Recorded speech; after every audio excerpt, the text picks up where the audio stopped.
অনির্বাণ ভট্টাচার্য। দাদা, আমি আপনার বিরাট ভক্ত। ক্ষমা প্রার্থী তবে। আপনি খুব জ্ঞানী, ব্যক্তিমান নগণ্য। আপনার নখের যোগ্য হতে পারলে জীবন হতো ধন্য। প্রতিবাদটা দারুণ ছিল। জনগণই ছিল রোষ। সব ঘোষকেই টানলেন, বাদ কেন রুদ্রনীল ঘোষ? ঘোষের দুধ বাটল যখন, সবাই পেল ভাগ। হঠাৎ করে কি হলো, সেই কেন বাদ? একই মঞ্চ, নাম নিলে কাজ পাবেন না হয়তো। তারও তো বেশ নাকের ডগায় রাগ। বন্ধু বান্ধব ছাড়েন, আসল হলো প্রতিবাদ। সবই ঠিক ছিল, আমিও দিতাম যোগ। ধর্মটাকে টানলেন কেন, কিসের এত রাগ? সনাতন ধর্ম হচ্ছে ভারতবর্ষের বাপ।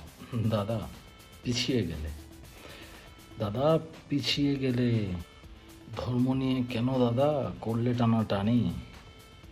সবার আগে আমরা দাদা, আমরা সনাতনী।